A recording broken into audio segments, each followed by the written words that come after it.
Just finished mowing your lawn. I just finished mowing my lawn, yes. And Mr. Crow, what were you doing on April 25th? I was doing my chores before my mother got home from work. How old are you, Mr. Crow? 20. Ever been in trouble? No. Mr. McKenzie, ever been in trouble? No, ma'am. No, ma'am. Mr. McKenzie, doesn't make me feel comfortable. If somebody said to me, 25 years have you ago. ever been in trouble? About 25 years ago, I had a DWI. Not since. No, ma'am. Okay. Now, you want to tell me your version of what happened on the 25th of April between you two neighbors? Well, I finished mowing my lawn, and I noticed from across my property that Mr. Crow appeared to be angry at his trash cans. He was jostling the cans. He knocked one down. He was mad for some reason. So he put his cans away, and then I heard his front door slam. So I thought I was alone. I had my little pliers here, and I began to work on my little green fence, a little wire fence between our properties. What were you doing with the fence? It was all bent, and I put it up because the dogs pee on the lawn, and Whose dogs? their dogs next door. What kind of dogs do you have, Mr. Crow? I have a Yorkie and a Poodle. And you let them out without a leash? No. Sometimes? That doesn't happen. Well, then why would he put up a fence? We've had some difficulties before. Tell me. There's been times when he cut down our shrub ridge. There was times when he pointed a laser pointer at my mother's head. Well, they couldn't have pointed a laser pointer at your mother's head over nothing. What was the argument about?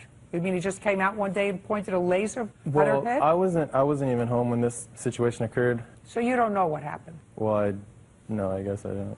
What other difficulty have you personally had with Mr. McKenzie? Well, I have a VW bus outside my house, and he says it's an eyesore. And one time we caught him outside underneath my van taking out the fuel pump when I wasn't even home. I was at the neighbor's house, and my mother came out and told me, Chris is underneath your van, you need to go talk to him. And he took out the fuel pump without even my consent. I wasn't even home. Took out the fuel pump? Oh, it's not running yet, and I guess he was trying to help me get it running, but I never said that he could go underneath my van. What do you mean, sir? You guess he was trying to help you get it running. What does that mean? Well, he's talked about trying to get it running, but I never gave him the consent to go underneath my van. Hey, I'm beginning to get a sense of who you are. It doesn't look good for you. Because when you first tell me a story about him going without your permission and he went under your car to vandalize your car by taking out a fuel pump, that's totally different from saying, well, we had talked about him fixing it. Maybe he thought he was helping me, but I hadn't given him specific permission to go that day. Well, those are two different things, sir, whether you gave him permission or not. Do you understand what I'm saying to you? Yes. Now I'm going to ask you again. What specific problems did you ever have with Mr. McKenzie? Going underneath my van without my permission.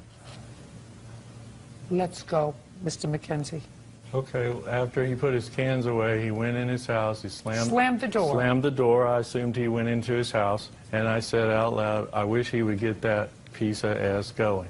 To myself, out loud, not very loud. Well, you didn't say it to direct it towards anyone, but you said it in a loud voice. No, not in a loud voice, but it was audible.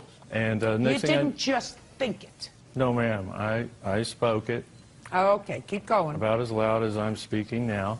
And next thing, he came from out of nowhere, and he says, what the F are you talking about? You know, you don't have any right to mess around with my truck. And I said to him, well, I'm sorry, but I'd like to know when we can work on it again. I've been under it twice. He was there.